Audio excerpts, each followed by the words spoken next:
El ciclo de la violencia en el contexto familiar. Una mirada desde la práctica interdisciplinaria. En el ejercicio diario de las comisarías de familia, uno de los mayores desafíos es la atención de casos donde las víctimas de violencia en el contexto familiar regresan una y otra vez con sus agresores. Este fenómeno no puede ser interpretado simplemente como una contradicción o debilidad, sino como una manifestación clara del llamado ciclo de la violencia, ampliamente descrito en la literatura psicológica y jurídica. Autores como Iñaki Piñuel señalan que, en promedio, una víctima puede regresar hasta 7 veces con su agresor antes de lograr una separación definitiva, y en algunos casos, este número puede ascender hasta 20. Este retorno se debe a que las personas maltratadas suelen permanecer en relaciones violentas debido a una combinación de factores emocionales, económicos, sociales y culturales. Entre las principales razones están la dependencia económica, el miedo a represalias, la baja autoestima, el vínculo traumático con el agresor, trauma bonding, la culpa, la presión social y familiar, y la creencia de que es mejor mantener la unidad familiar por los hijos. Muchas también sufren indefensión aprendida, desconfianza en las instituciones, y aislamiento, lo que refuerza su sensación de no tener salida. A esto se suman creencias culturales o religiosas que estigmatizan la separación y justifican el sacrificio personal en nombre del deber conyugal o el bienestar de los hijos. Estas dinámicas son comunes en distintos países y culturas, aunque se manifiestan con matices propios según el contexto. En este contexto, se evidencia la frustración institucional ante la persistencia de las violencias, incluso después de intervenciones multidisciplinarias, o por la ausencia de estas, lo que con frecuencia se traduce, de manera errónea, en actitudes de culpabilización, desatención o maltrato hacia la víctima, en contravía de los enfoques de género y protección de derechos. Además, el ciclo de la violencia, según la psicóloga Lenore Walker, es un patrón reiterativo y progresivo de maltrato que se manifiesta en 3 fases principales.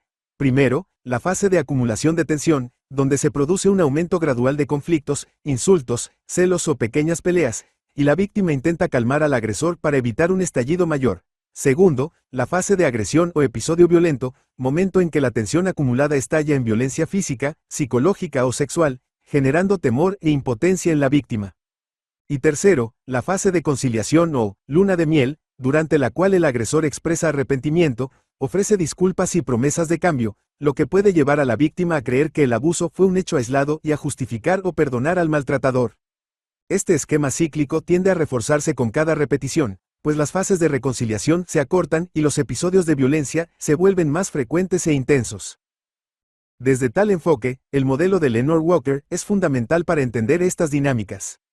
Según la violencia no desaparece tras un episodio violento, sino que entra en una fase de latencia para luego reaparecer, lo que genera una sensación falsa de finalización de las agresiones. Muchas parejas permanecen años inmersas en este ciclo, que alterna fases de tensión, agresión y reconciliación, sin lograr una ruptura efectiva.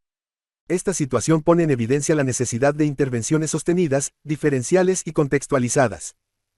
Frente a esta realidad humana, los profesionales del derecho y del área psicosocial se encuentran atrapados también en un círculo institucional, donde los procedimientos administrativos y judiciales muchas veces no están diseñados para romper efectivamente este patrón.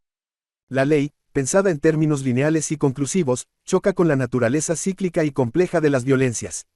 Las medidas de protección, por ejemplo, son útiles en lo inmediato, pero no están pensadas para abordar de fondo ni la dependencia emocional ni el sistema relacional violento, que puede persistir a pesar de la separación física, mientras que las medidas de atención y estabilización presentan frecuentes barreras en términos de su aplicación efectiva o de oferta institucional real.